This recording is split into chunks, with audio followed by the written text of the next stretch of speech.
Hello and welcome to Theatre Reviews with Paul 7. I'm here at the National Theatre to see Till the Stars Come Down. Till the Stars Come Down, written by Beth Steel, is a shocking insight into the despair of post-industrial Britain, disguised as a hilarious comedy. Keep watching and I'll tell you more about what could turn out to be the best new play of 2024. But first, please like, comment and subscribe to this channel. Thank you. At the heart of Till the Stars Come Down are three sisters. We meet these delightful characters in the excitement of the morning when the youngest, Sylvia, is getting married. You positively glow in the warmth of this ebullient, raucous occasion of bickering and bonding. Hazel is played by Lucy Black, the eldest, and the mother hen in the absence of their dead actual mother. Overworked and over-cheerful, she is begrudging and bigoted. Lisa McGrillis plays Maggie, glittery and wild, but clearly unsettled. Sinéad Matthews as Sylvia is naturally nervous, but the most forward-looking of the siblings. They're joined by Auntie Carol. She's a force of nature, who deals with life in sarcastic quips that are funny enough to have the audience in stitches. Her hard mouth shoots out words like a nail gun. From her opening line, directed at Sylvia, "How you doing, sugar tits?" Lorraine Ashbourne's larger-than-life portrayal commands the stage in each of her scenes. In the beginning, all is light-hearted conversation and affectionate jibes. The women's banter, especially Auntie Carol's, is full of outrageous metaphors and vulgar observations. She talks of a woman who shaved pubic hair as a trailblazer with a razor. An unfaithful man would have shagged a frog if he could get it to hold still long enough. Maggie liked the way a man looked at her, making her feel like I was a potato in a famine. And Hazel can't wear a fascinator because she's got a flat head. We also meet Helen's children, Leanne, played by Ruby Stokes, who's a teenager who wants to save the planet while being depressed by the possibility it is beyond saving. Sarah is a confident little girl who dreams of being an astronaut. It's an intimate setting that keeps us involved with Beth Steel's complex creations. The audience is on all four sides, looking at a stage floor almost filled with a revolve that, when it turns, enables us to get a fair view of all the characters. Props, usually tables and chairs, are taken on and off for the changing scenes. Samal Blak's set enables director Bijan Sheibani's deftly choreographed production to keep moving slickly. This is a stereotypical working-class society of strong women and weak men. Beth Steel's dialogue is so natural as they chat and interrupt and talk over one another.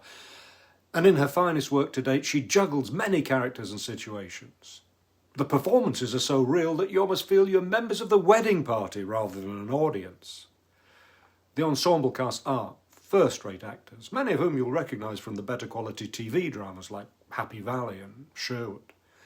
Hazel's husband, John, a shell of a man, is given a mighty characterisation by Riddell.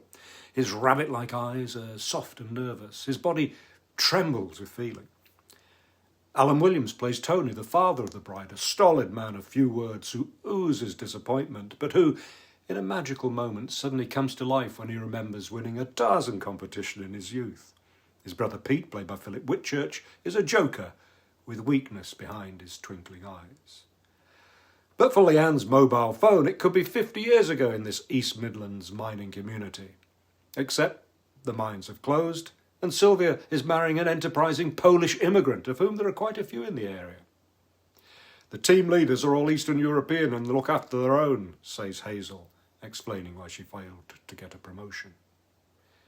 You look forward to 2.5 hours of laugh-out-loud comedy, but it doesn't last. The guests are celebrating outdoors when a downpour sends them running for cover. Having warmed to these characters, we now found ourselves going into a sometimes shocking journey of discovery about the truth of their lives.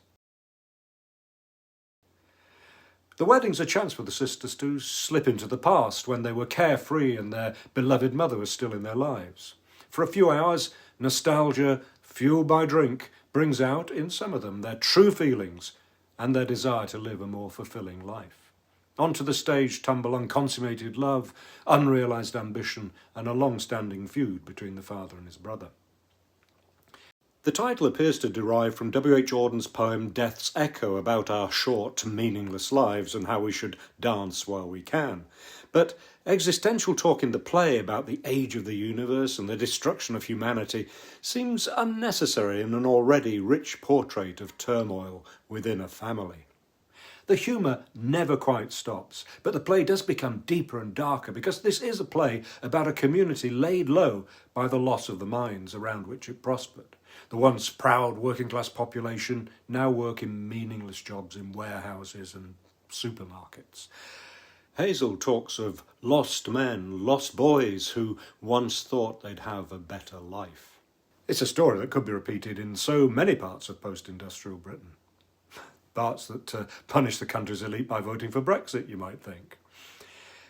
If the community has been crushed, so have the dreams of the older characters. Of the sisters, only the youngest, Sylvia, remains an optimist, looking forward to married life and embracing change, even if she does sometimes mystically wish that she could freeze her moments of happiness.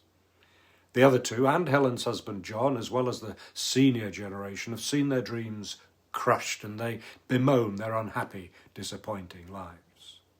By contrast, the outsider, the Pole, is positive about life. Marek, played by Marc Wootton, is willing to work hard at shit jobs, as he calls them, the kind that the others feel trapped in, to build a better life. He exposes the sense of entitlement and the lack of ambition of the British natives.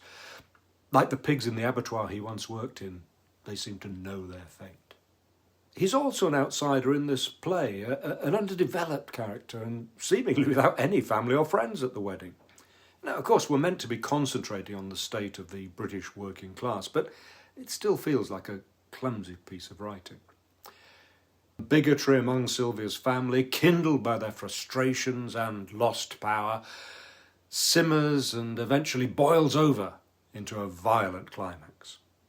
The empty shell of a community cracks, and the sisterly bond is tested to the limit. I give Till the Stars Come Down 4 stars, and all praise to the National Theatre for presenting it.